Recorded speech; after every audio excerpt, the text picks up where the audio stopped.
Okay, we've got a term coming in that I think we have discussed before. We have an extra random cubicle. It's not ideal, but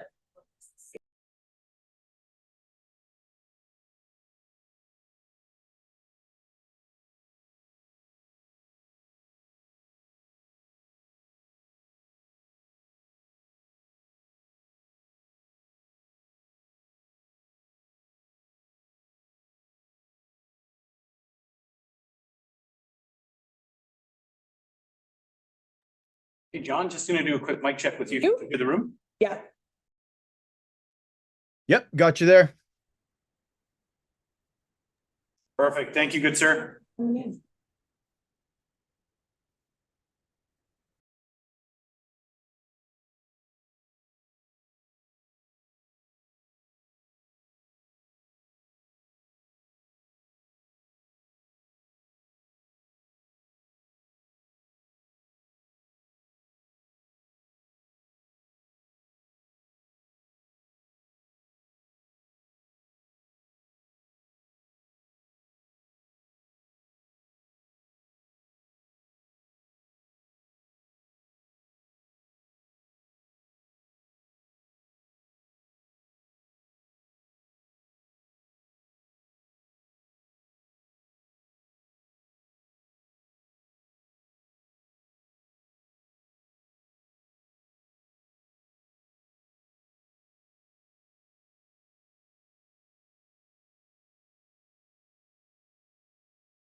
There you go. Just Well, I'm glad to be here. Thank you. I'm glad you're here. You can slide down. We should just I will just log on to the Zoom. slide in. Yeah, why don't you come in closer? I kind of feel like way out here in the twos. Like, when we went to. I don't know what's going on here. You can move it. Red Rover. Oh, it's musical. Oh. Well, I mean, Then you guys can spread out too. If you want. All right, let's get this. already started. I was supposed to say that. Maybe not. Let's get this meeting started. Let's change names. Standing committee of the whole for February 13th, 2024. Getting into the Zoom, sorry, guys. Attendance at the start of the meeting is 100% with Councillor Bermansky, Jolly and Hughes virtual. I need a motion to adopt the agenda. The February 13th, 2024 agenda be adopted as presented. Thank you for that. Call for a vote. Shelley and Gina, you need to use your little check marks. Okay, thanks. Okay, we have, the first thing on the agenda is appointments, and we have a fair amount of registered speakers. Of email in order. Do you guys care? Is Mike doing the most of the presentation? Is that what I'm hearing? Hi, Mike. Are you doing the whole thing, or like, do you want to start with you? Start with me and then others jump in after. or ask questions. Sorry, I didn't hear that. I can start. Yeah. At the end, if others want to jump in. Okay, I'll let you go. We can open up for questions, and then if anyone else wants to add, they can come up. We need somewhere for them to sit, so. Yeah, we Yeah. thought Lacombe Lake gonna have it first and they would, Oh my God. Yeah. Well, it's presenters at the beginning of the. we can move the staff off. and they can go. Hold on. Let's figure this out. Yeah. Yeah, I guess that's the question. Do you guys want to wait till we're done with the dog park stuff? Okay. Should have given you that option. Okay, let's do the dog park. Thank you. I was listening to two people. You should. Let's make the fun part of the meeting, the dog park. Let's do it first. So who's presenting on this one? We're here from Rec and Parks to present. Okay, Great, so we are here today to present on the Lacombe Lake dog water access. Lacombe Lake is one of our 2 municipal dog parks. It was formalized in 2017, 2018 as in a more structured environment. And the dog access to the water was formalized at that time. Today we have staff members, Amanda Wild, Craig Cameron, Tara Fester, myself from Rec and Parks, and we also have Trevor Dooley and Megan Myers from Environment here if you have any questions. I'm going to hand it off to Amanda Wild, who's going to give you a brief overview of what we've presented in the AR for you and talk about the project and our proposed mitigation. Thank you, Danielle, and thank you, committee members, for allowing me to speak on the Lacombe Lake water access. Do not have a presentation today, just a few speaking notes. We do have some photos to pull up if you want to see them, but we figured we'll make this short and sweet. So we are bringing forward a proposal today to address identified concerns with the water access for dogs at Lacombe Lake Park. This is a popular spot for residents and their dogs and provides a unique experience within the city of St. Albert. Although this is not a a specific service level, provision of access has been established through many years of use, as Danielle has spoken to. This use over the last few years has caused some issues, specifically erosion of the shoreline, leading to sedimentation of materials like gravel and soil into the lake. We are also aware anecdotally of concerns with fishing debris within the dog access area, including fishing line and barbs, which has led to concerns for dogs and their owners. Sedimentation is a contributor to the blue-green algae blooms that occur in the lake, which has caused intermittent closures of the dog water access over the last number of years. And so we are proposing a relatively simple solution for this. We are proposing remediation of a portion of the access with a vegetated riprap, which will control access into a space that is a little bit more sustainable. We are also proposing a hard surfaced ramp or some type of paver system that'll let dogs go into the water safely and with reduced sedimentation. We will note that this work will not completely solve the blue-green algae issue. enclosures could still be expected over the next number of years, especially in years with low rain or high temperatures. Administration will continue to monitor and may bring forward future work specifically to address the blue-green algae issues. However, we are wanting a few years to monitor if this work does significantly change that, or if we do need to bring forward future work around the blue-green algae.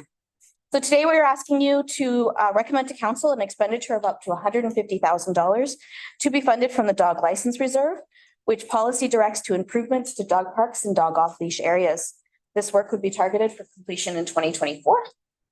Should council not support this approach, administration has provided an alternative in your agenda packages that considers closure of the water access.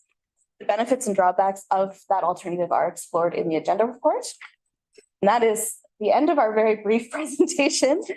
We do have Megan Myers, Tara Fazer, as well as Craig Cameron here to answer any questions you may have. All right, thank you. Open it up for questions. Mike? This is not specifically related to the proposal, which I do support because I've been there numerous times and I know how yucky it can get both for dog users or pet owners that use that area and the lake itself for the enjoyment of everybody else. But just to ask a question that we received a request from a resident on behalf of the small dog park and building potentially covered seating area away from the old poplar trees to. I think that went in as a CI. Yeah. Yeah. Went in as a CI. So could that work be added to the proposal here to get any economies of scale and put in a covered shelter away from those trees for the seniors that use a small dog park? I think that Councillor Killick, we'd have to take that back and look at it. There may be different specialties working in the two different areas. I don't know at this point efficiencies or costs for the request. We are working on a response to the CI right now. Yeah. But I would suggest we'd maybe want to wait till the CI has been responded and then talk about further action from them. And I would suggest there's no economies of scales that would come from blending with this project this time. We could take it as a separate outline, so respond to the CI and then if council desires, we can bring it back. Okay, so I just want to make sure that if we approve this, that it doesn't lose sight of saying, yes, we're like from a timing perspective, when this comes back to council for final approval, then do we still have enough time to add in recognizing it's additional work, but you know, we're going to put cement in for a dog ramp. We put cement in for a pad for a shelter. We're going to do some woodwork for the fencing. We're going to do woodwork for a shelter kind of thing. So I just want to make sure that we don't approve one without looking at the potential to meet a broader need. And again, recognizing it could come as more money, but same funding source out of the dog license part. Seems like this planning. Go ahead, Bill. Yeah, I would just say, I think from a dog licensing reserve perspective, right, that there is sufficient funds in there. So that's not a concern. I would offer in particular that I don't think it precludes that, but we would, if council recommends this, we want to jump on this to ensure that this happens during 24. This is council for approval. Absolutely, right. And so this is a very quick turnaround. So I would offer that the other piece would be a subsequent motion. Could it be dovetailed with this from an RFP perspective, Amanda? Probably, right? Yes. But if not, we could do it separately. Okay, thank you.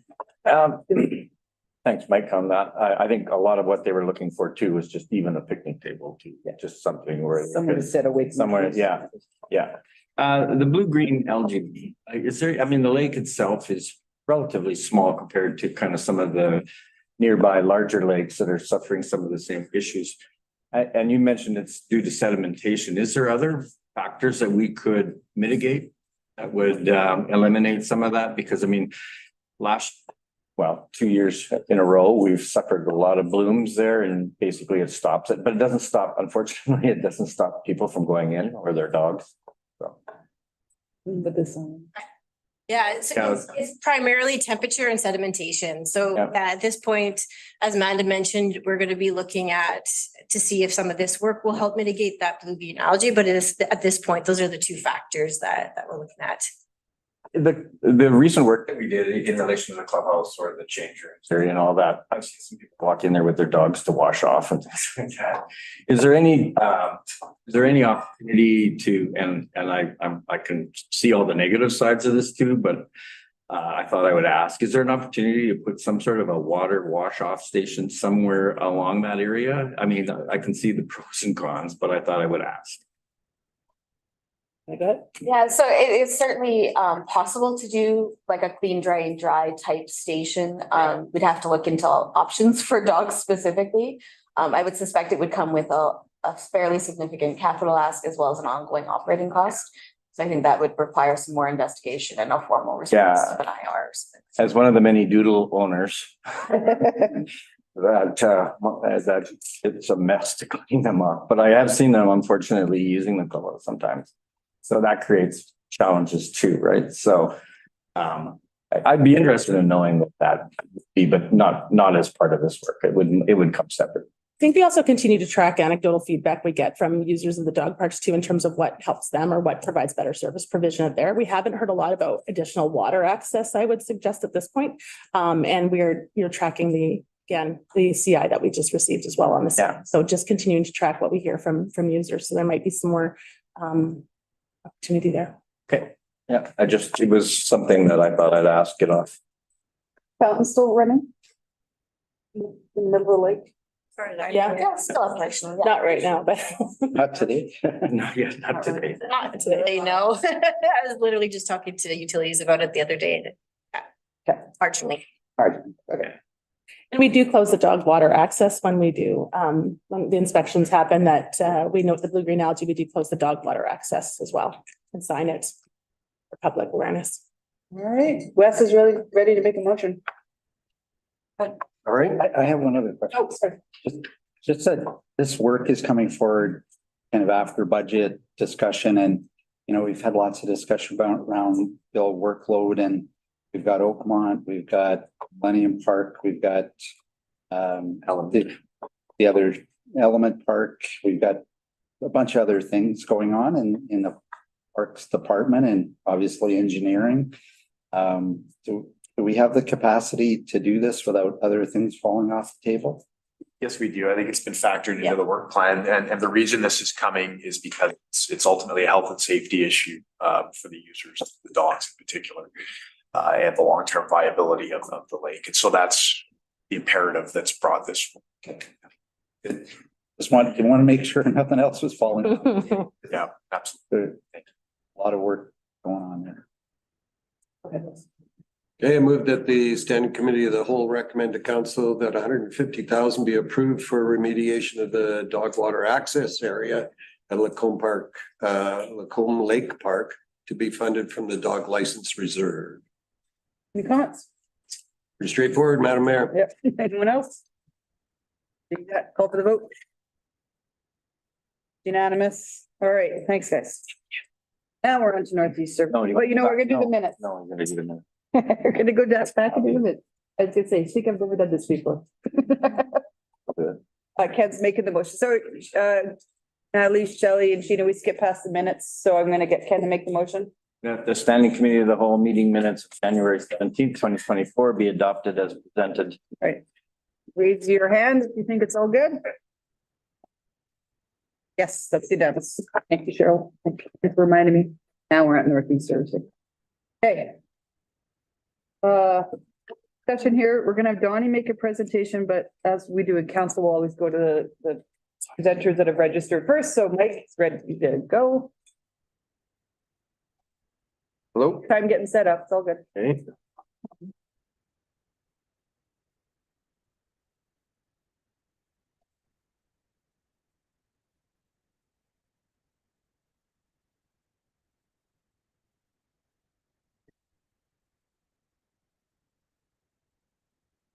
So, Sophie, I got you and Mike registered together. Did you want to speak at all?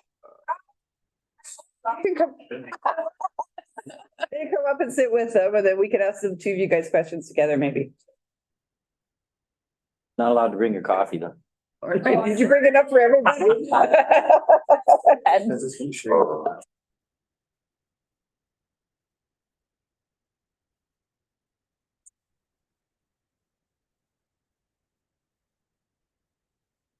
Maybe while we're waiting to get set up, we could do introductions of the people that have joined us today. Okay, you sure you can do that? You don't know? That's so. Well, just for everybody that's in the room. But so, yeah, I've got Good. the first registered speaker, You have a mic right here for you. Mike, I'm gonna butcher your last name. Is it Yochim? Yoakum. Yoakum. Okay. Vice President of Operations, and Sophie, what are you? President of Operations? No, just president. Thanks, specific. They're just like, we'll give you a generic title. With land, both with land trucks. Okay. All right, go ahead, guys, when you're ready. For inviting us here. I first want to start off by saying that the process with us as a development group and an administration to work through the design and kind of where we're at today has been very smooth. There's been a ton of engagement back and forth.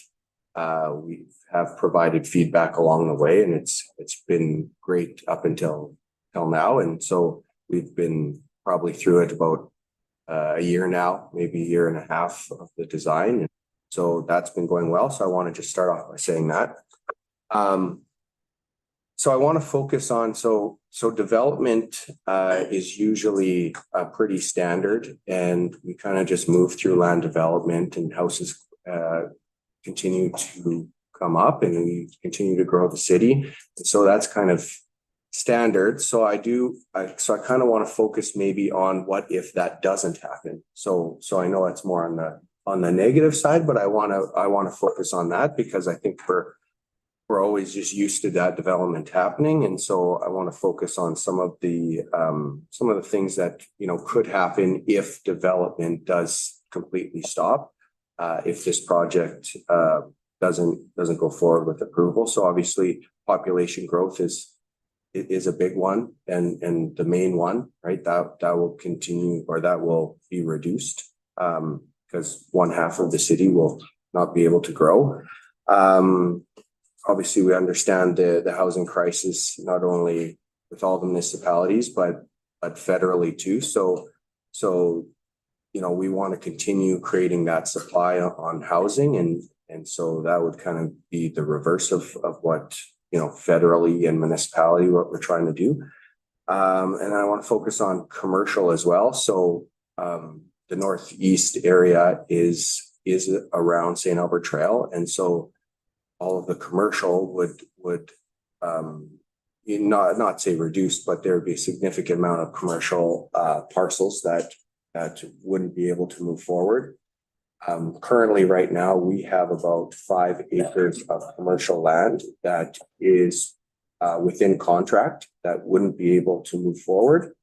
And those are tenants that are currently not in Alberta. So it would be a hit not only probably to the Alberta economy to have these groups come in and keep growing their business, but it would significantly reduce that input of St. Albert and maybe other areas or people from living in other areas actually coming into St. Albert to utilize that commercial space. So that's a big one. That's an imminent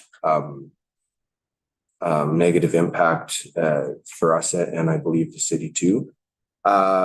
Reducing housing diversity, competition, and affordability. So that's another big one. We want to, although me personally, I don't want competition, but generally it's healthy to have competition. That helps with affordability, helps with a variety of housing. So that would be substantially reduced if the Northeast had a moratorium. And then the big one that can't really be quantified too much, but it would be the momentum of sales. So as soon as that stops and we can't move forward with sales, it significantly impacts the momentum that when it does come back on, it doesn't just come back to where it started. It's a gradual yearly progression to get it back to where it was. So it's not just stop and go and we're back to normal. It will significantly affect that momentum of sales. And so I kind of did a quick little math of the Northeast area, and I have a couple maps through the slides here that kind of show the area, but I did a quick math with the densities that we're trying to achieve in EMRB, and it's around 13,000 homes that would be in this area that could be developed. So that's greater than the size of Morinville. So it's a significant amount of homes that would be in this area. There's some other factors too. So if we can't develop, obviously we can't be paying levies into that system.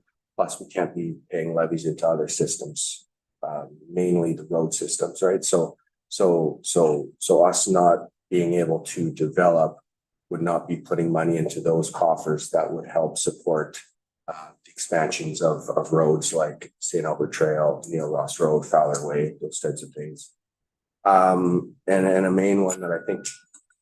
Is that 4:30 or 5? 4.5. Okay, keep it. You try to keep it to 5 minutes and that's the signal. It was just really loud. No, keep going. Yeah. It is committee. We're a little bit more flexible here. That was just a wake up. Yeah, yeah. Well, oh. You had my full Agree. attention. I'll keep going again if I get. So the fire hall, so I know that's a big importance, not just for future, but existing growth, and that currently that sanitary flow goes into this basin as well. So that would be a constraint that we wouldn't be able to bring that forward to. And yeah, so these delays or the non-support for this project is on those other types of infrastructure projects too, not just this one, but other sanitary and storm ones as well too. So here's the map, what it looks like. So blue is existing, what's already been developed. Green would be areas that we currently have an ASP approved on or have one that's going to imminently be approved. And then the gray is ones that are kind of further out, lands that are a little bit further out. So we are talking, quite a bit of lands in here. This is just the storm, so it's similar basin, sanitary and storm. And then I just want to touch on our involvement as an industry. So like I said, design and project management, we initially started the design of this Landrex and Melcor and kind of put some dollars into that to get it to the point where it was handed over to the city to continue going forward. Part has provided land dedication for the lift station on his lands. So there's support from him on that end. And decades of developing within the city and providing levy contributions all through those decades of development. So that's my presentation. I wanted to focus on if it didn't go instead of if it goes. So open the floor to any questions to answer from the group here. Okay, questions from anyone from council? Mike, go ahead.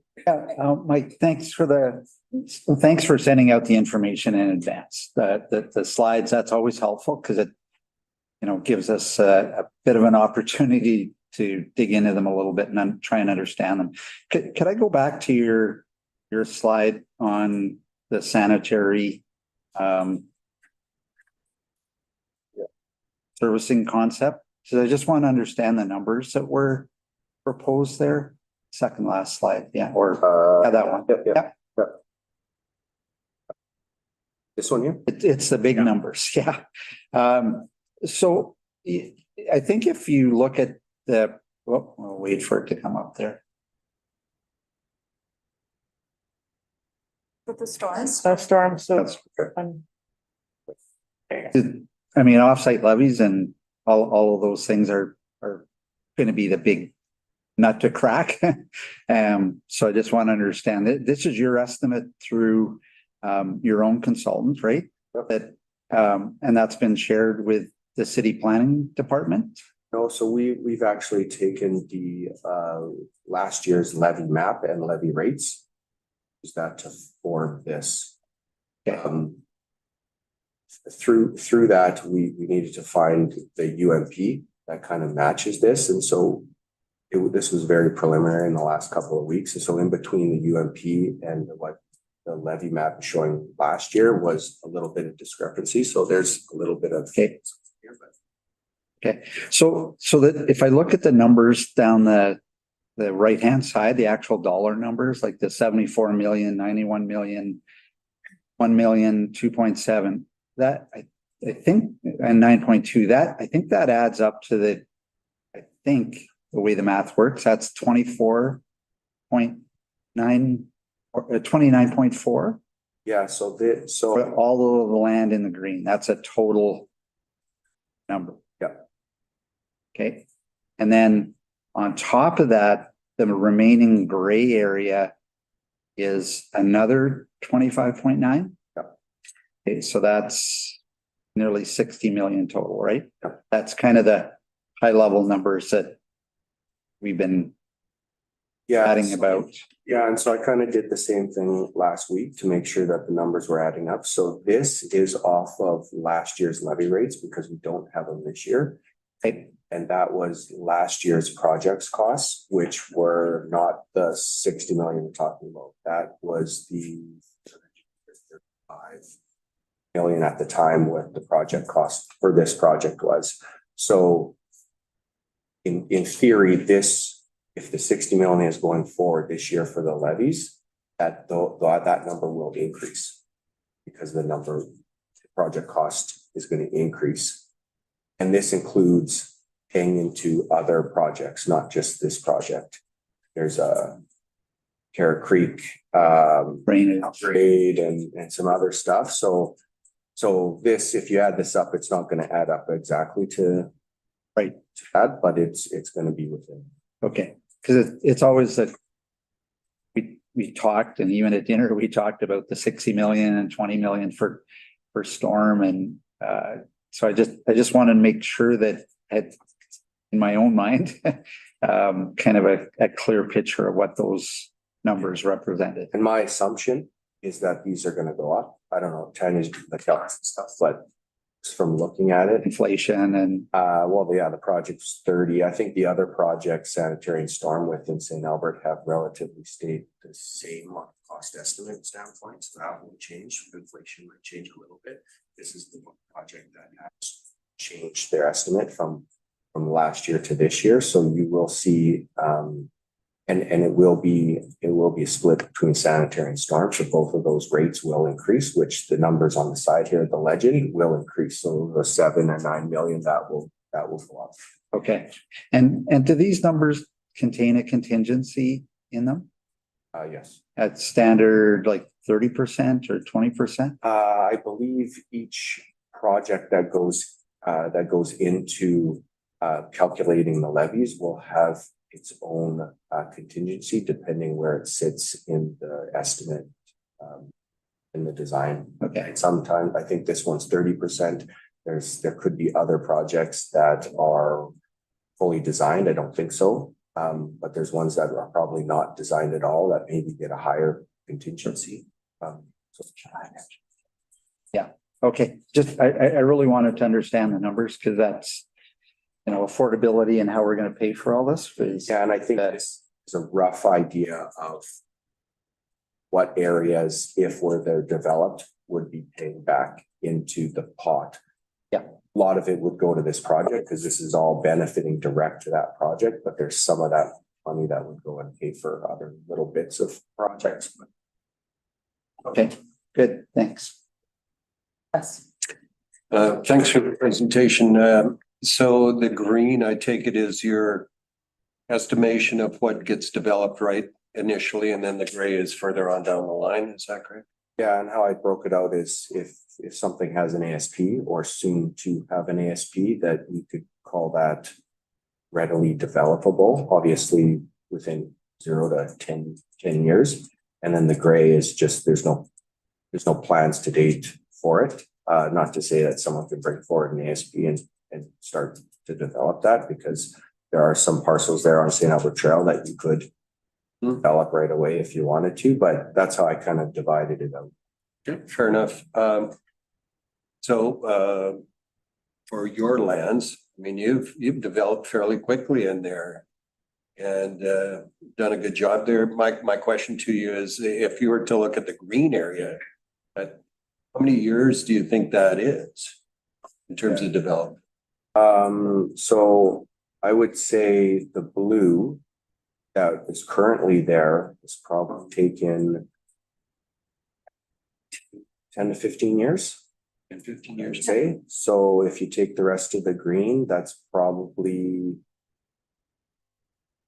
20 years, maybe sooner, depending on how quick or how much growth we see in St. Albert over the next 5-10 years.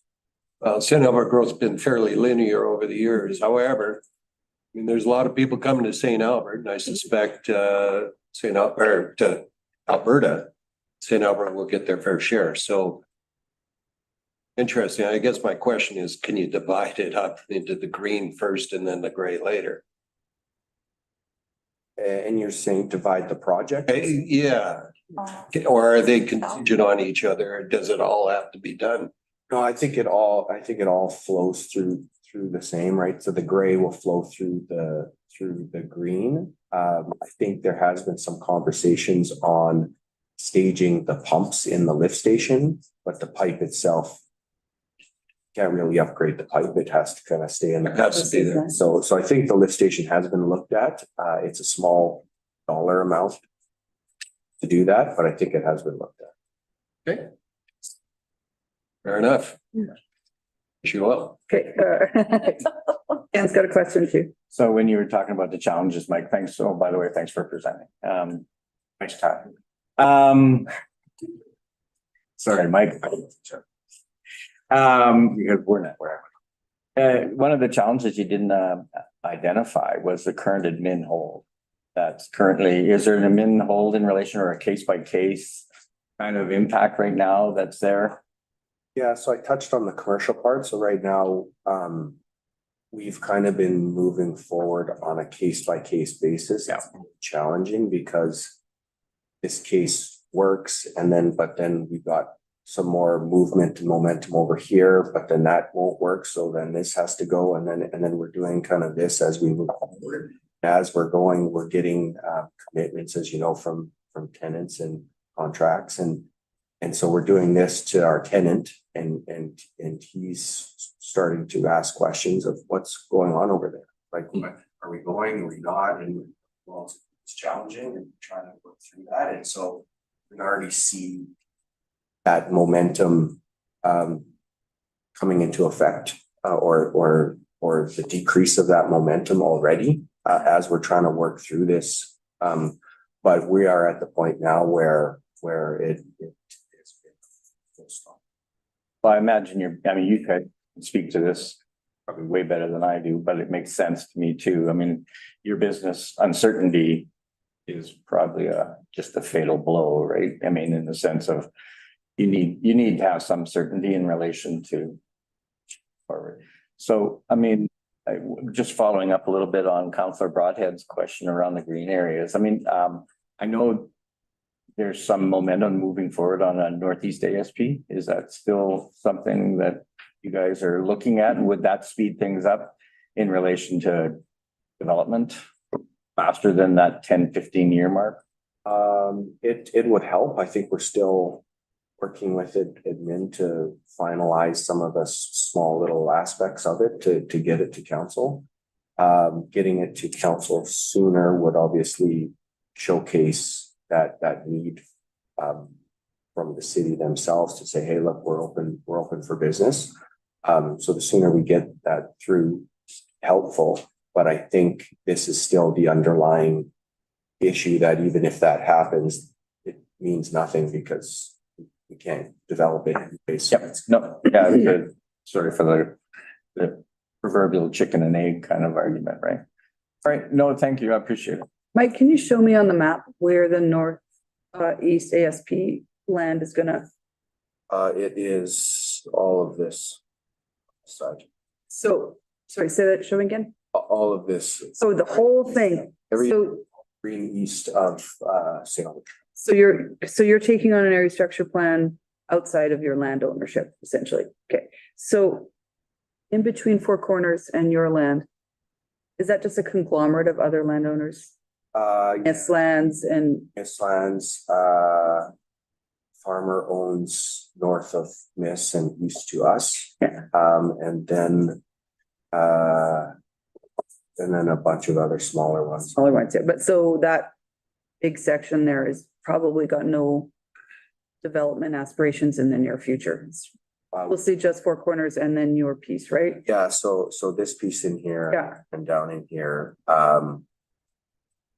this one, I don't think so until one of these two go.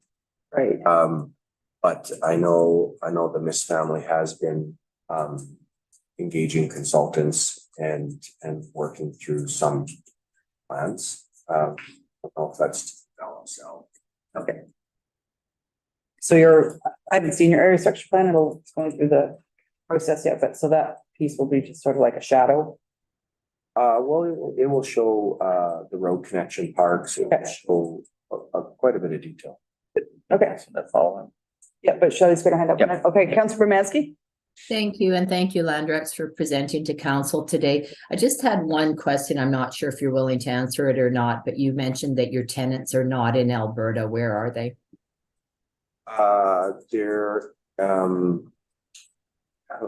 one is a startup with a really cool concept. So that's not an existing, but that's one that's planning to do about 5 of these in different locations in and around Edmonton.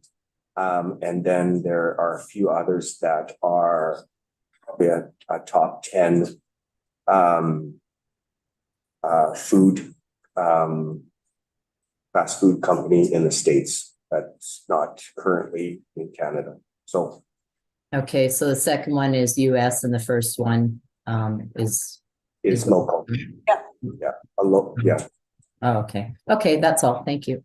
Okay, Ken has a follow-up. Just to follow up, Sean, can you explode that thing out again a little bit? Not explode it, but expand it, I guess is right. So just following up on Mayor Herron's kind of questions around that one kind of green area of thought.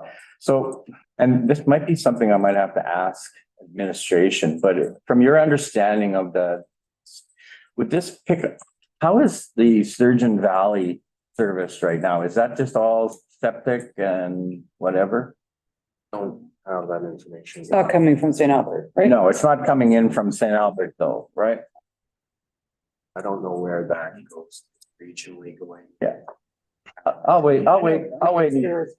Yeah, I can we can ask speak. him if they- I remember during the annexation, like that piece of land Yeah. east of Four Corners. I can speak to that if But we'll get to anyone's staff interested. Well, yeah, We'll we'll get to staff in a yeah, minute. I'll ask it when it comes up, but I Okay. appreciate, it just seems like it's just so close that I just don't know what the complexities that would be for the county to move in on it.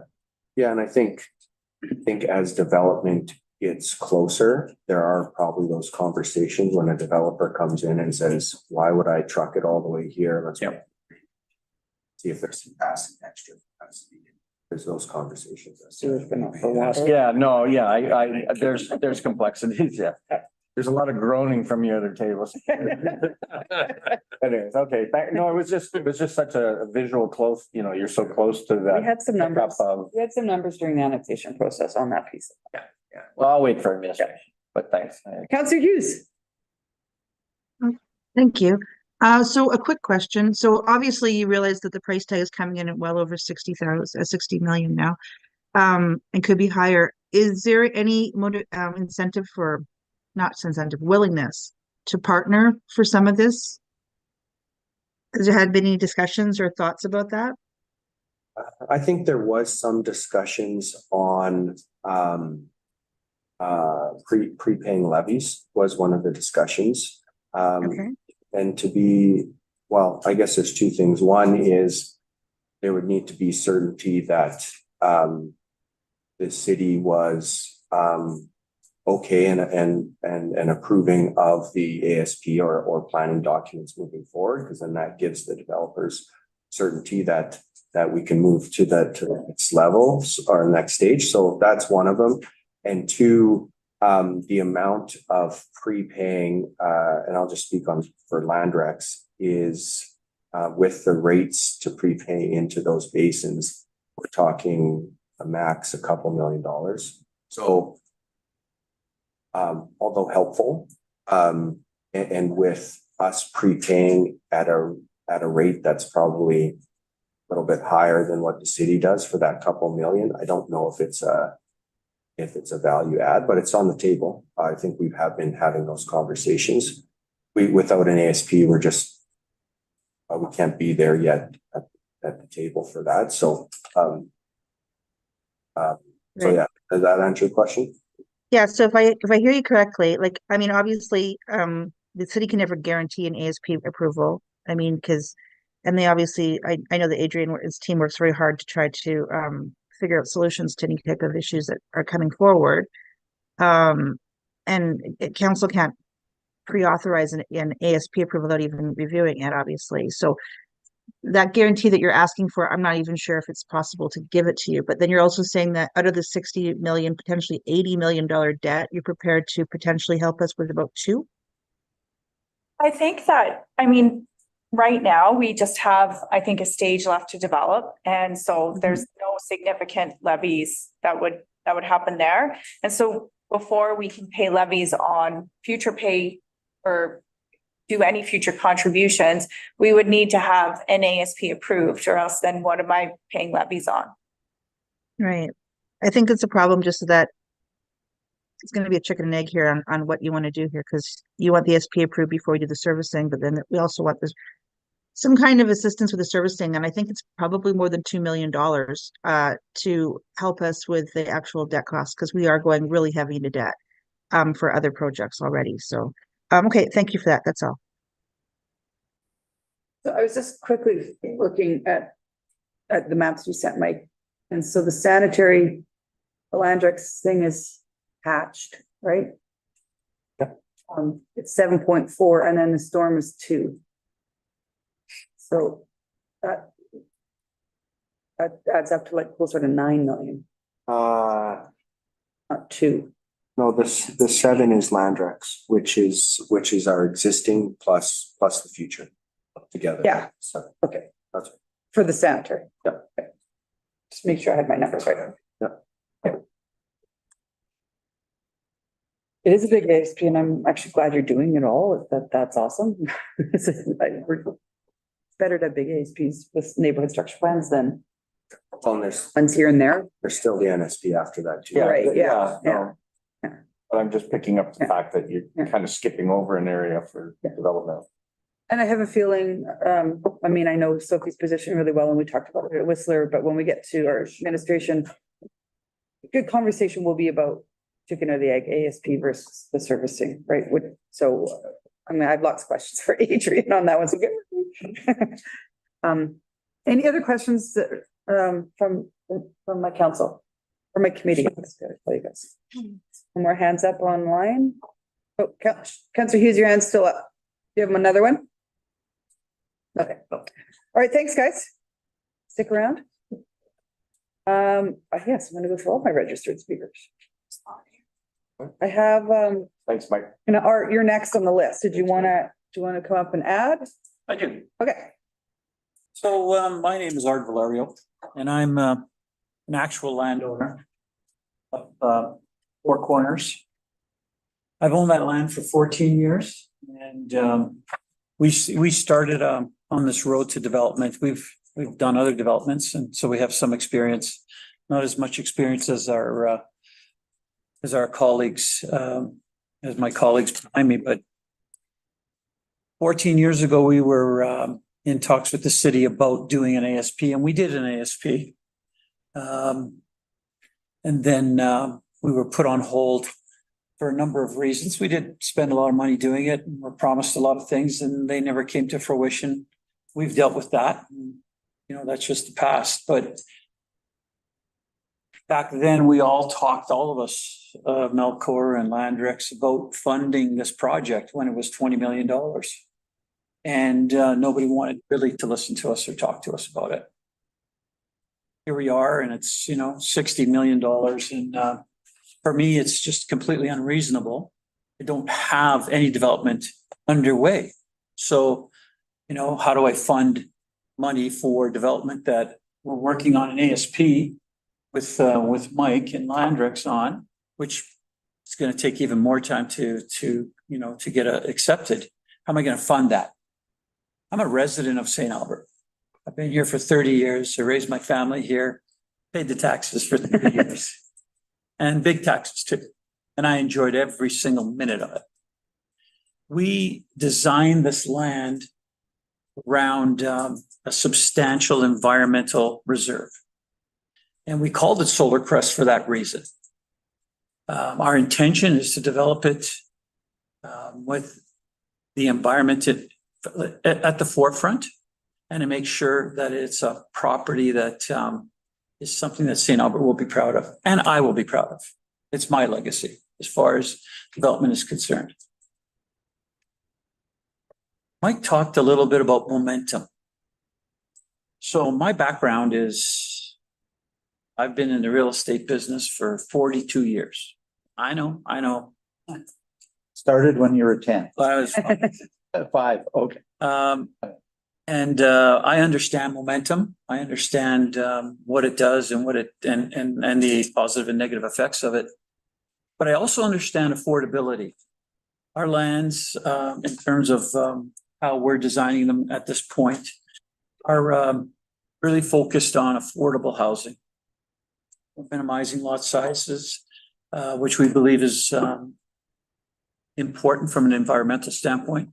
We're also building product that our children, my children, both my children, will be able to buy homes and live in St. Albert, because I know that's where they want to live.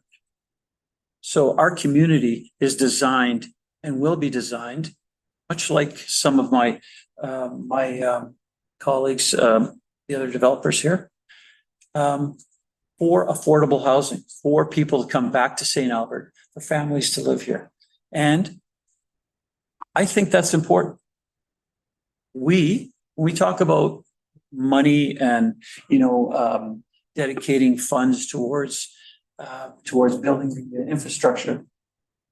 We have dedicated lands, but so has Melcor and so has Landrex on their projects. So I don't think that we're standing out in that term, but I think from our perspective, we believe that that the housing crisis that's in front of us is real, and I live it every day. I have 135 realtors in my company, and right now there's no product, zero product.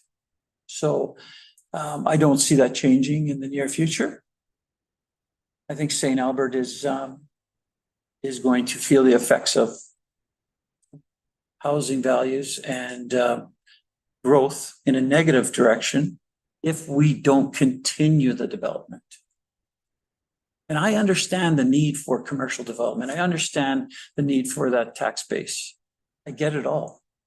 But the migration numbers, they speak for themselves. People are moving to Alberta and they need a place to live. I would like to see all the young people that moved out of St. Albert move back in, be close to your family, and live in, what I believe to be the best city in Canada. So there's my ding, and I'm done. But that's all good. I think it's important for everybody to realize that when you started, though, you were in Sturgeon County, right? And you took a risk that you would one day be in St. Albert, and you are now, which is awesome. we took a huge risk. The land was, yes, you're right, Kathy, the land was in Sturgeon County basin and yeah, it was a huge risk. In fact, everybody told us it was be impossible for it to get annexed. Yeah, it was impossible. Any questions? Ken, go ahead. Yeah. Yeah, thanks for your presentation. I appreciate it. Maybe it falls in line with just what was saying there, but because you identified that, you know, there's previous ASPs development or timelines and all that, and it was delayed or it was stopped, or maybe some of that was because you were outside of and trying to work the two county and the city together. Is that like, what were some of the factors that delayed ASP in previous editions of it? Well, I think what happened was that the administration was very cooperative in terms of working on our ASP unofficially. And we even got comments back. We have 3 sets of comments back. So we were progressing very nicely. Then annexation became pretty much the most important issue. And we agreed with them that, hey, okay, there's really not much more that we could do at this point. The only problem is that density numbers changed. The way that we had laid it out originally changed. It had to change. So a lot of that, you know, a lot of that money was, you know, it's gone. But I don't fault the city for the positions that they took and for the direction that things kind of turned out. And COVID kind of messed things up a little bit too, you know, and that's kind of an obvious statement. But certainly annexation opened the door for, you know, moving forward at a quicker pace. Unfortunately, costs also moved at a quicker pace than we were moving at. So it just pushed us as a local developer out of the picture in terms of, can we contribute? Yeah. Because on a percentage basis, we have 100 acres, and even at maximum contribution, which was calculated by the city by the administration for us, it's not a lot of money. You know, we have donated lands. Maybe the value is somewhere around 600,000 or so for the lift station. Well, we are in discussions with that, and I think we've come to pretty much full agreement on that. And I'm working with Mike on the ASP.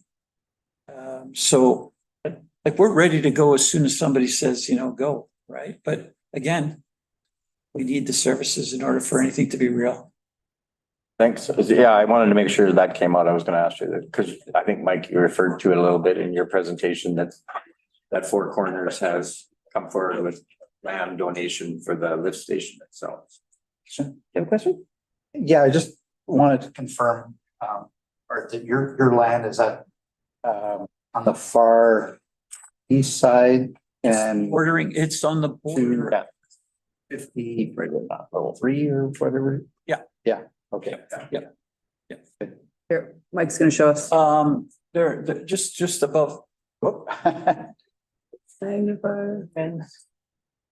That's that section above Coal Mine Road down Just on the far east. Yeah. Right there. That section there, yeah. right. And that dark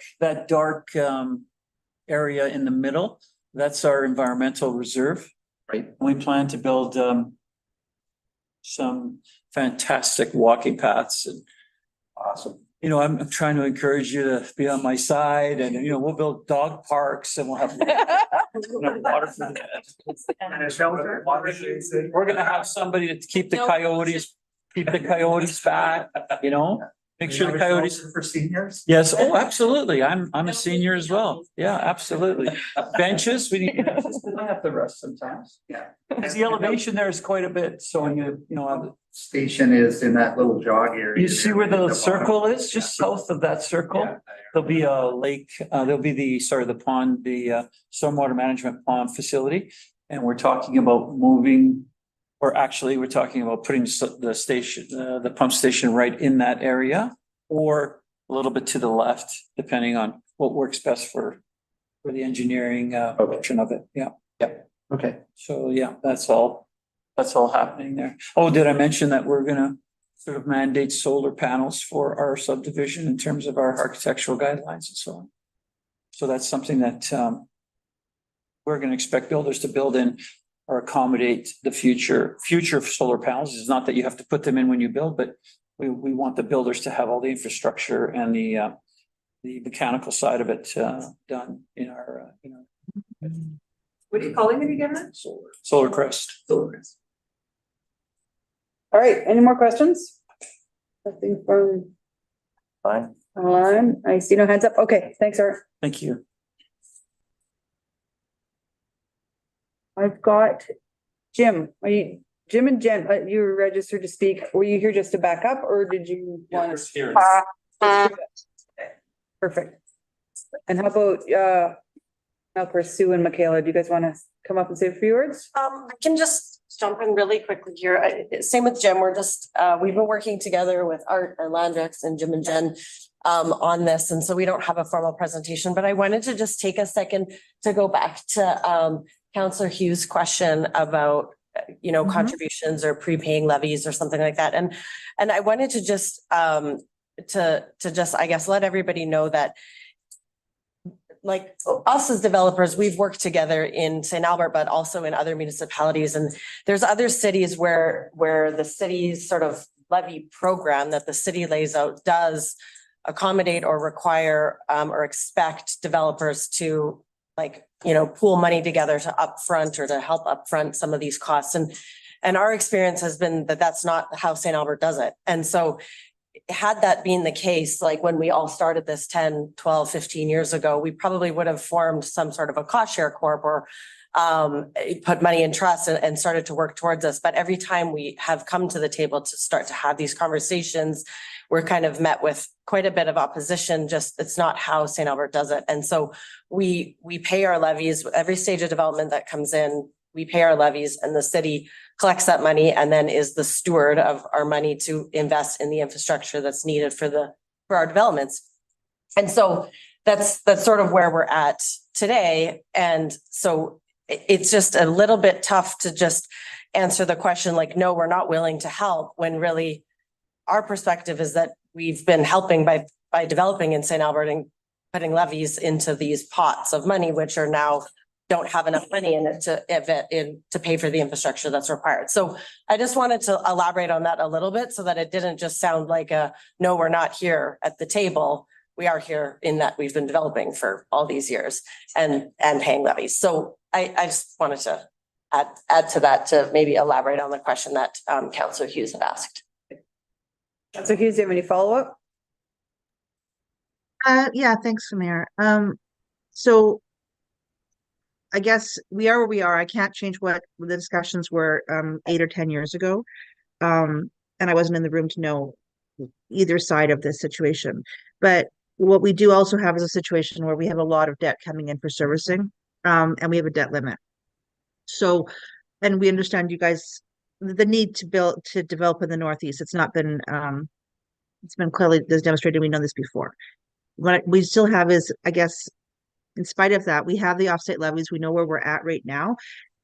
Is there any interest in doing more than just providing your offsite levies? At this point, I can't speak for everybody, but from Melcor's perspective, we're not in a position to contribute something outside or out of sync with our development program. And so I guess understanding that there is a lot of asks for debt and there's limits, I guess we're asking you to prioritize this. Yeah.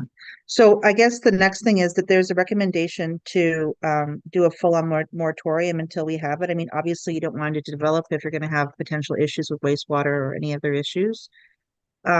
Nobody wants to wake up to something like that. Sorry, can you say that again? I didn't hear you. Like there, I mean, the backgrounder, there's a discussion about having a full-on moratorium for the development to the Northeast until we have some resolution and actually have this thing starting to be built, I guess. Okay. So what would be, because there's a very real potential. I realize that we're asking this to be a priority, but everything becomes a priority. And we also have Lakeview, which is also a priority. And there's a million priorities right now. So I guess, is there any interest in actually going back and reevaluating it in the fact that there is a potential that there will be a full moratorium?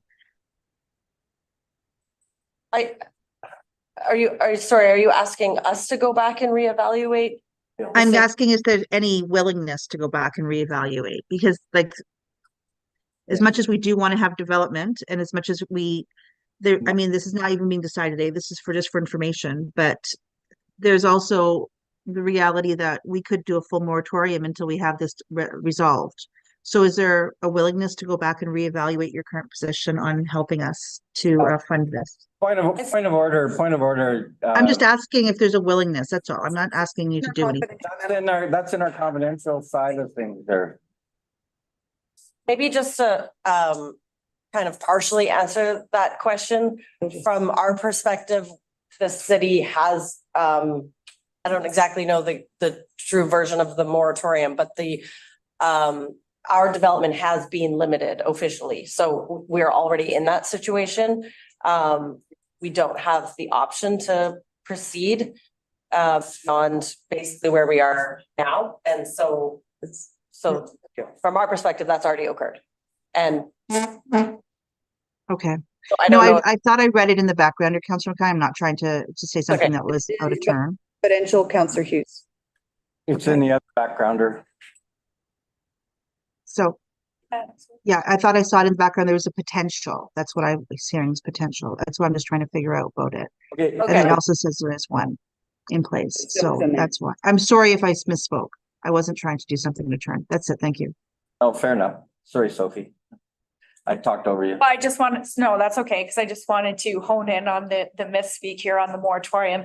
So when you talk about this moratorium on development, is this for future development? Does it apply to development that is underway, approvals that have been received? Like, can we just talk, because that's a big statement. And obviously we know that there are capacity issues. I mean, I've talked at length with administration about this. But we do have projects that are underway that have been serviced. How is this going to impact what we do today? Nice. Yes, go ahead, Ken. Just, I mean, some of that conversation is gonna be a decision that we're gonna have to have in camera. So I don't know whether we can have a full and frank discussion with you right here in this room at this particular time. So, I mean, I'm gonna turn it over to our legal if they want to back up on any of that stuff, so. Well, to clarify, no decision will be made in camera. No. There may be an in-camera discussion, and if a decision is made, it will be made in public after. Yeah, well, yeah, obviously. Yeah, and there was no recommendation from administration in confidential documents about a moratorium. So I'm sorry. I just, when I read it, it said that the city may require council to approve a hold on any new application acceptance. That's kind of how I interpret it, was the moratorium. But that's not, if that's just, I guess I just misspoke on that. That's just what's in the background about the hold on any new application acceptance. So Good Lord. I'm sorry if that's something different than what was how I interpreted it.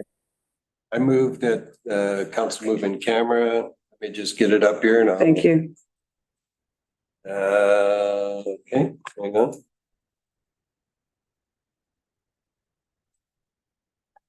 At the standing committee, the whole move in camera. In accordance with section 24(1)(a), G, and 25(1)(b), C of the Freedom of Information Protection and Privacy Act. All those in favor? Aye. Sorry, guys. We'll take a few minutes to clear the room. Maybe we can have a couple of minutes. Yeah. Tool and. Yeah.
We're back. Is everybody? Thank you for that. And Bill, when I said that I wanted cameras on for a camera, not you. I'm sorry, you had to look at me twice then. I have yours on go, but those that are in the room, I need to know if there's anyone in the room with them. Make sure we're not breaking any in-camera rules.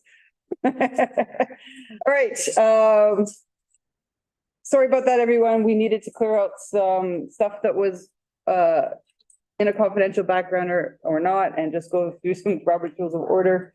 And then we kind of asked a bunch of questions of our engineering firm, but then we decided, let's get the public presentation that Donnie spent a lot of time preparing. So why don't we get that? Because I think that'll answer a lot of council's questions. So let's go ahead with that one.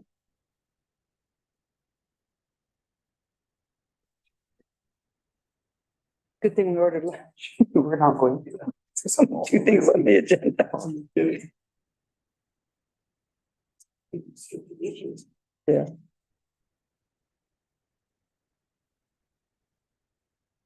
We skip the dishes.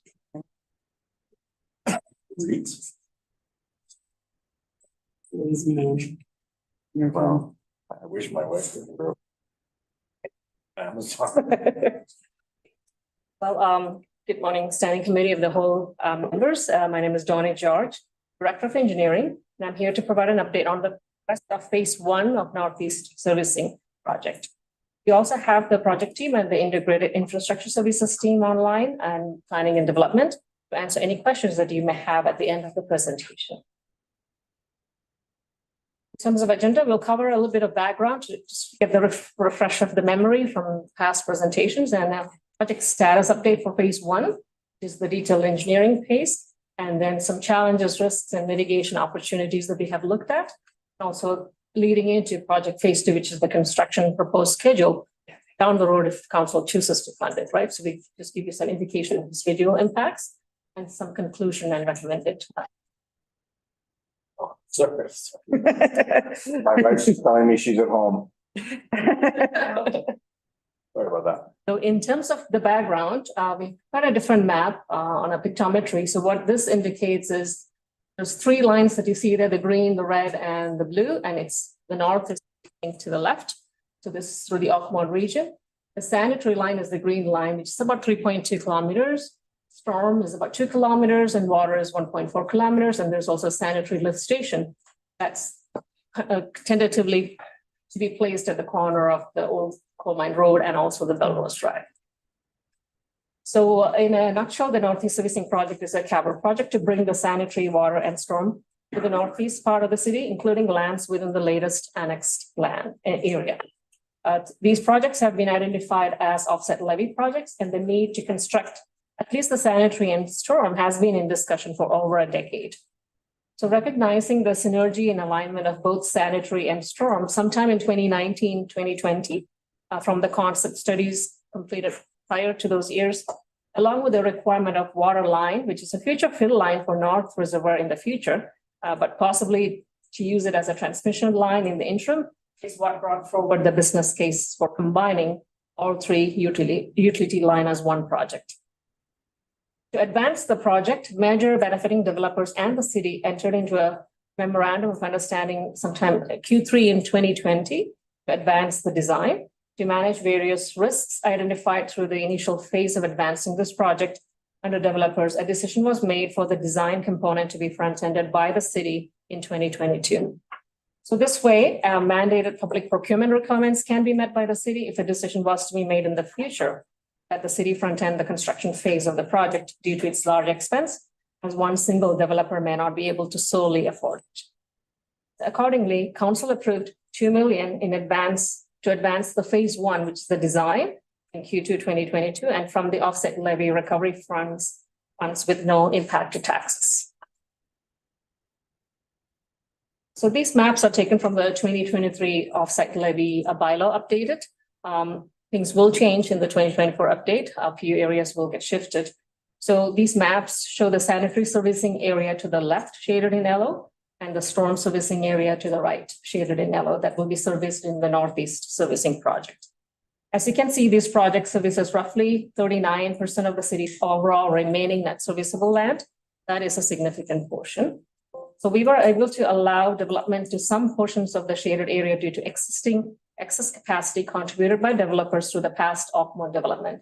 So if you look at the map, there are some shaded areas that showing that it's developed in the area. That's because of the excess capacity that was built in the past. Soon to follow will be, unfortunately, we have now used up the built excess capacity. Northeast part of the city has reached its current sanitary capacity, and no new development applications can be received or approved going forward other than on a case-by-case basis that we have been doing in the past year. So soon to follow will be the storm capacity constraint anticipated to occur in less than 5 years from now if development were to continue. So therefore, this map emphasizes the requirement to advance the Northeast Servicing Project to allow development to advance north and the east. So in terms of the background summary, we can say the Northeast Servicing Project is a capital project comprising of sanitary, water, and storm to the northeast part of the city. These projects have been identified as offset levy projects, and the need to construct at least the sanitary and storm has been identified in discussions over a decade. Northeast part of the city has reached its current sanitary capacity, and no development can be supported without this project advancing forward. Given the background, the objective of this presentation is then to provide an update on the phase 1 design and to keep council abreast with upcoming decision points. Okay, phase 1 includes completing the detailed project design and securing tendering services and possibly some construction administration services for the construction phase if that phase get approved. Council approved $2 million to advance phase 1 in Q2 2022. Phase 1 has been progressing through detailed design and coordinating associated permits and easements along with collaborative consultation with affected developers. Phase 1 has progressed generally to 60% design amidst all schedule setbacks that we have felt, which will be discussed in the next few slides. Although the lift station portion of it is a little behind 60. 90% design is expected by April 2024, subject to mitigating all the known risks at the design phase. Once phase 1 is completed, administration will update the project charter to reflect new construction estimates based on a finalized design and the realized cost from phase 1. Next few slides, we'll go through some challenges, risks, and operational mitigations.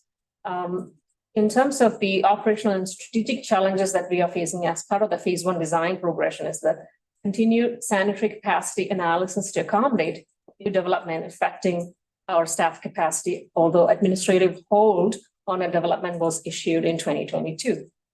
Confirmation of city's front-ending capacity through debt, amongst other competing priorities, is still in progress, and that we need to find the results of that.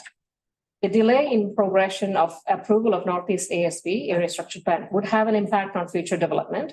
There is a perceived risk of investing in Northeast Servicing should there be a lack of sufficient progression of the corresponding ASB. In terms of project risks, obviously the schedule delay that I've mentioned previously, let's walk through a few risks here. For the first stage of the design, much of the work was attributed to confirming. If you remember, there was a siphon design on the table and we deviated from that after exhaustive analysis that siphon wouldn't work in this case.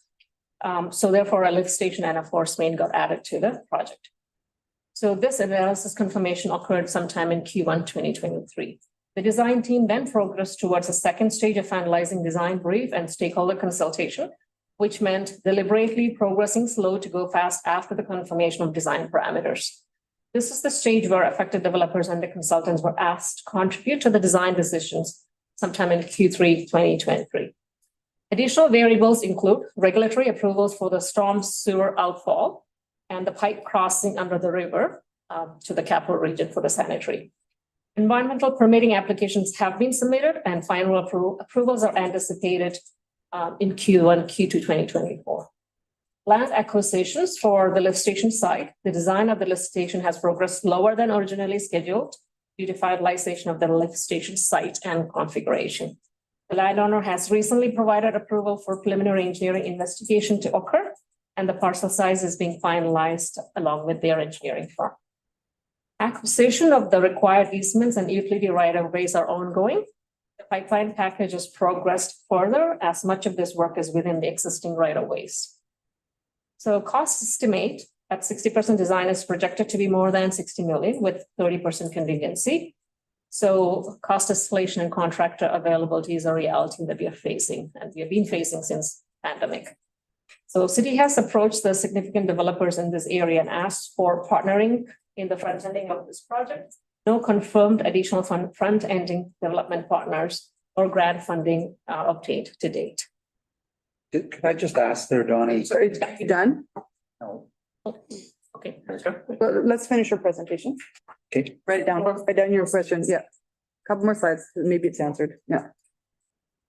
So in terms of the opportunities, we looked at it from a mitigation of risks and the challenges that we face. Some of the opportunities include council approved hold on any new application, acceptance of new development in the catchment area until the permanent infrastructure funding is approved for Northeast servicing. This would address the current staff capacity when we are dealing with the ad hoc requests that we are getting.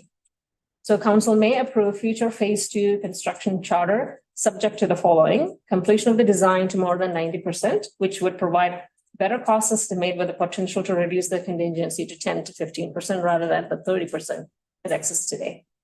Confirmation of city's debt capacity with consideration of other priorities at hand has to be, in front of council before the approval can proceed. And the positive indication of the Northeast ASB progression is also one of the conditions that council may look into. In consideration of the project variables and to support efficient delivery, project has been separated into 2 packages for the purposes of tendering, one for the lift station site and one for the pipelines. This separates very different scopes, which are not typically handled by one general contractor. It is anticipated that splitting would help with the contractor procurement, pace, and delivery of the project.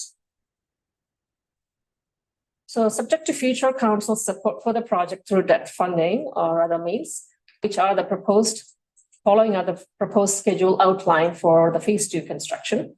It is anticipated that the updated project charter for phase 2 to include construction completion phase will be ready for council's presentation in Q2 2024. If council approves proceeding with the construction, a borrowing bylaw will be developed if it's a debt financed opportunity.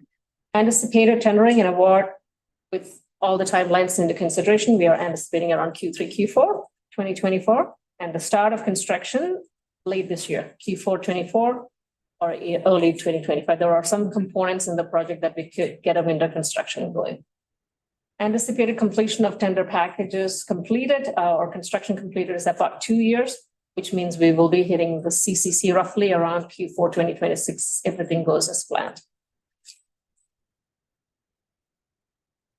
So therefore, it's recommended that Standing Committee of the Whole receive the agenda report dated February 13th, 2024, entitled Northeast Servicing Discussion as Information. That concludes the presentation, and thank you for the opportunity to present this update.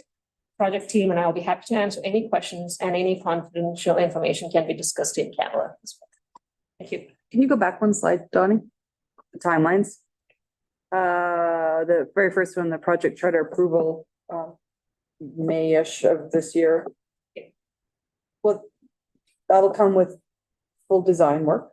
That's right, 90%. We would say 90%. And accurate costings, et cetera. Will it also, or is it the boring bylaw? At what stage will we see options on how to fund this puppy? Like whether it's gonna be serviceable by offsite levies and what the anticipated timelines are, or whether we have contributing partners from the development committee. Is that coming at the approval of the project charter? Along with the project charter or right after? Okay. That's what we have discussed with finance. Maybe Anne can speak to how we want to time. Yeah, is if we have all sufficient information at the project charter to make that, then we can start the process of assumptions on the financing and impacts. Okay. And Adrian, we won't have the financial impact though at that point, will we? From some of the area structure plans that are in the hopper. Have that probably? It could be close. Could be close. Okay, that's good. All right, Mike, you are up first. Yeah, just thank you. Just to go back, I think it was one slide earlier, Donnie, just the 60 million that's proposed right now, high level at 60% design. That is 60 million for sanitary and storm and water. And water. Yeah. Okay, yes. Although, And we don't need water to be debt funded because we have available offset levy recovery funds to fund that water. It's about 3 to 4 million. Yeah. We've got three things we need to do. Yeah. Offsite leviable, one isn't, et cetera. So kind of get Yeah. the right number here. Okay, thank you.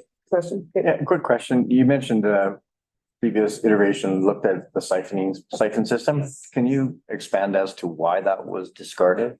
Yeah, go ahead. And Regan may be able to jump in as well. So originally, the design, when we decided as a city to kind of take it over, the design was a siphon. It's very hydraulically impacted. It's sort of a specialized design almost. So the consultant that we hired is very competent in that, and they spent a lot of time looking at flows and a lot of conversation with Regan's group with regard to contributing areas and what's actually developed and the timing of that, because that plays into sort of what we consider your day one flow. And it has to work with day one flow. If it doesn't work with day one flow, it's not going to work at all. So we spent a lot of time hammering that out and basically uncovering every little rock that we could, because from an operational perspective, a siphon is much more desirable. We don't have to deal with the mechanical and then lift station and then everything. It's much more palatable to utilities from an operation and maintenance perspective. So we wanted to really make sure that this wasn't going to work before we went and switched to a lift station. And you're confident, obviously, that Yes, we spent probably upwards of maybe almost 6 months analyzing this and making sure that we were positive that this wasn't going to work. Okay. I don't know if Regan wants to add anything or not. Nothing further to add. No, it's just it's hydraulics and the flows, the variability in the flows, and particularly at the beginning in the early years, we don't have sufficient flows to get the flushing velocities that we would need within a siphon system. So believe me, that's important. Yes. Wes. Yeah, maybe the next slide, there's a question there on the next, yeah. So mitigation of risk. So the Northeast project may be subject, Northeast ASP progression. Can you just maybe delineate what is required in order to bring that ASP before council? What do we need? What's outstanding? Yeah, so, I mean, I don't know if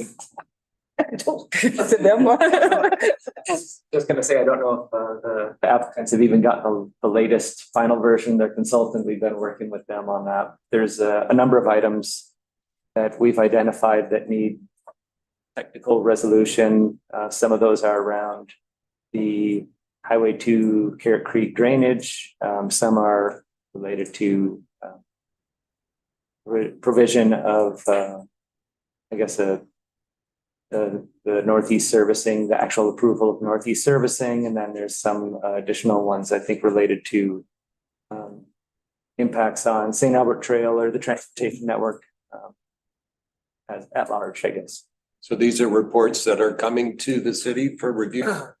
So administration has gotten the applicants' reports, and we have been working back with the consultant to identify where we need additional information before we can feel comfortable moving forward to council.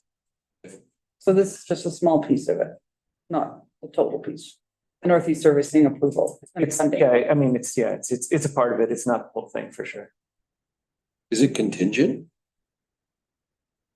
I think they're interdependent. I think if you don't have the ASP, then I don't know the merit of going forward with your servicing. But your servicing needs the ASP. I think they're tied to each other. Okay. Confidence is high, we'll get that. I'm hoping. For a couple of years. Yeah. All of us, yeah. Okay, thank you. That's all I got. Okay. Councillor Hughes. Thank you. So about the what percentage of this potential 60 million, we'll just use 60 for now because we don't know the number yet, is not going to be offsite recoverable? Do we have an idea about that? I think Tanya may have worked it out level, but we are still waiting for the 90% joker to come up with final figures. Right, I mean, I guess the number, but we should have an idea of like the percentage that we're.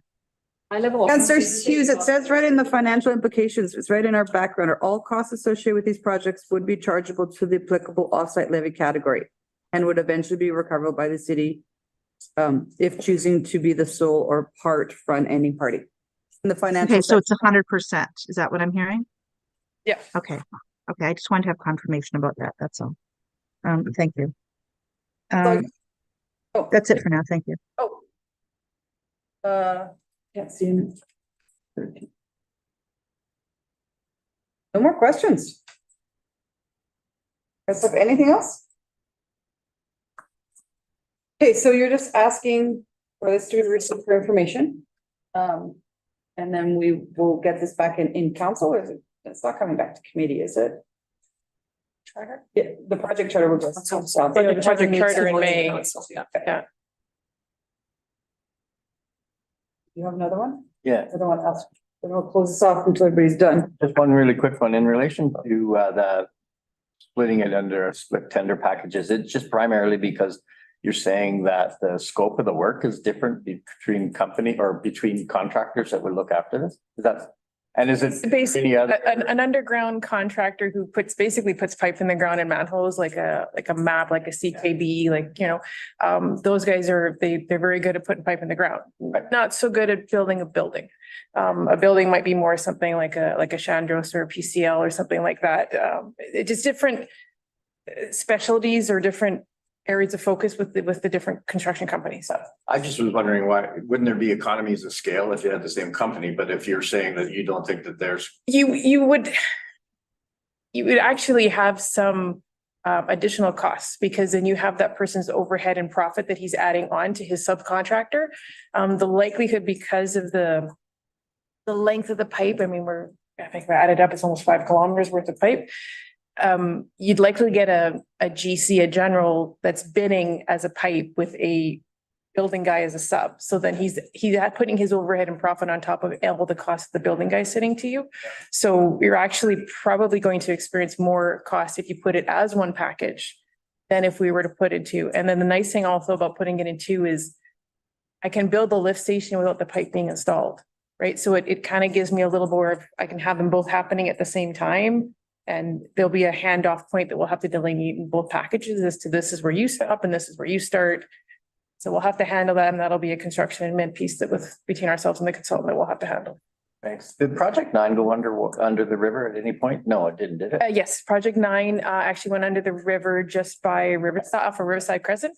And that actually, I believe, is a siphon, if memory serves me right. That is correct. Piece, and the flow was such that it was able to work properly.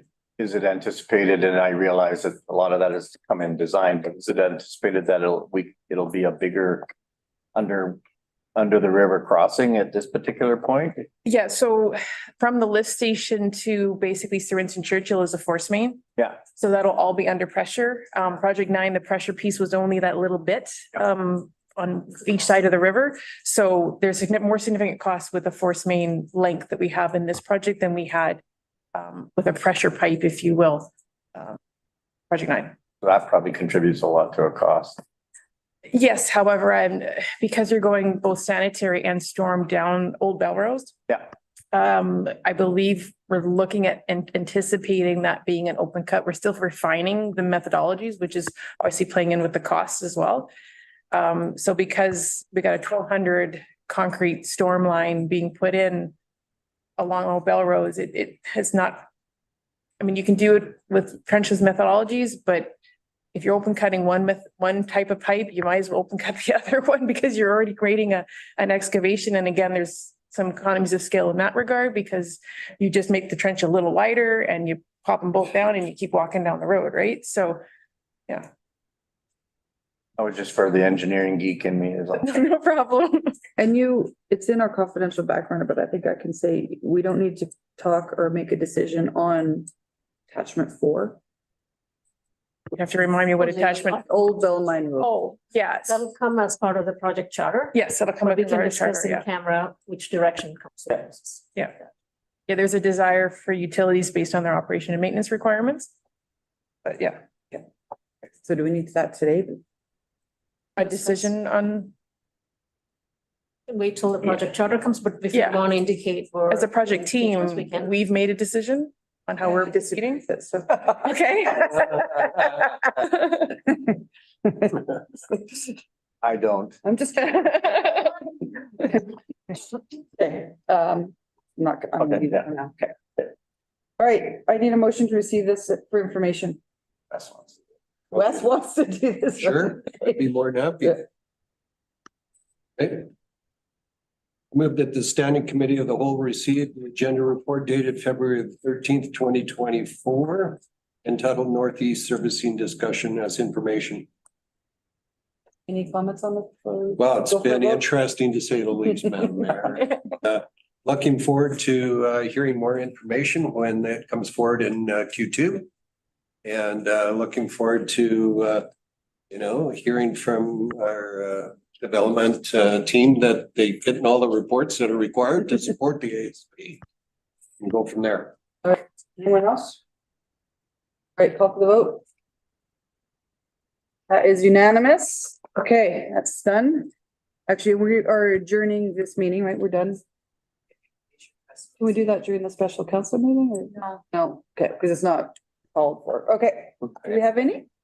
Not that I know of. Yeah. Okay. I was gonna say. Okay, does anyone need to issue an IR or a notice motion before we adjourn? Okay, seeing now, we are adjourned. We have a special council meeting on the year-end stuff. It is 12:16. Let's give us a half an hour lunch. So 12:45. Does that work for you guys online? Yeah, is it in a different Zoom or the same Zoom? Different Zoom. So just sign off.